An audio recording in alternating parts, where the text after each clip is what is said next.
Maître d'Ossel dans Nout-Maloya. C'est le nom du projet porté par l'association l'ARAM, la Réunion des Arts et Musiques, dans le cadre de la résidence d'artistes qui s'est tenue au musée du Sel à Saint-Leu. Ce samedi 13 août a eu lieu la restitution du travail fait avec les jeunes et les moins jeunes pendant les ateliers depuis janvier. En remettant donc en valeur ce patrimoine qui est le musée du Sel, le département fait d'une pierre deux coups puisqu'il consacre aussi ce musée du Sel à une résidence donc d'artistes. Donc c'est intéressant dans le sens où on va jouer la proximité.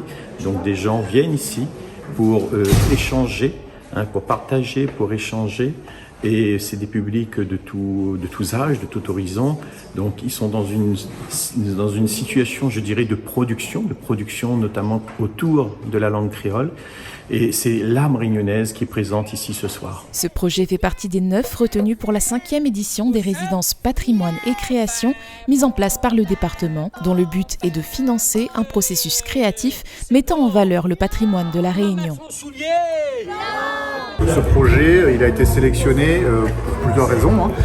D'abord, il faisait vraiment écho à la nouvelle exposition du musée du Sel, Sierra Singo, les salines de l'océan Indien, où on propose donc un parcours scénographique sur les salines de l'océan Indien. Donc le projet de l'ARAM, qui a été sélectionné pour notre résidence, justement se proposait de proposer un voyage musical dans les îles de l'océan Indien. Et donc ce soir, on a la restitution de tout ce travail avec donc des textes qui ont été dits par les auteurs.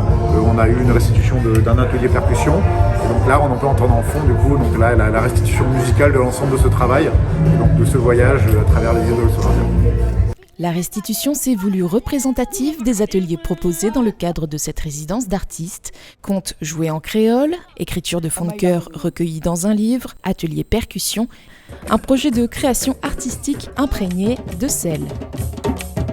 On s'est greffé un petit peu sur l'exposition en cours au musée du Sel qui nous a un peu inspiré.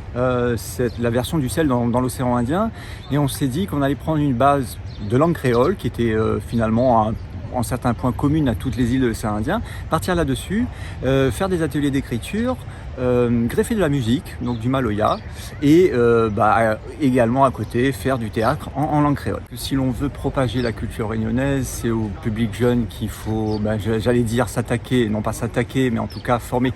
La RAM, en fait, son objectif principal lors de cette résidence-là, c'était de faire en quelque sorte ce que je dirais la formation à la culture réunionnaise. Nos jeunes, nos enfants ne sont pas tous sensibles à la culture réunionnaise et tel était l'objectif de cette résidence d'artistes. Paris réussi. Grâce à ce projet, les jeunes ont pu approfondir leur connaissance de la culture réunionnaise et même, pour certains, découvrir la Pointe-aux-Sel et son musée pour la première fois.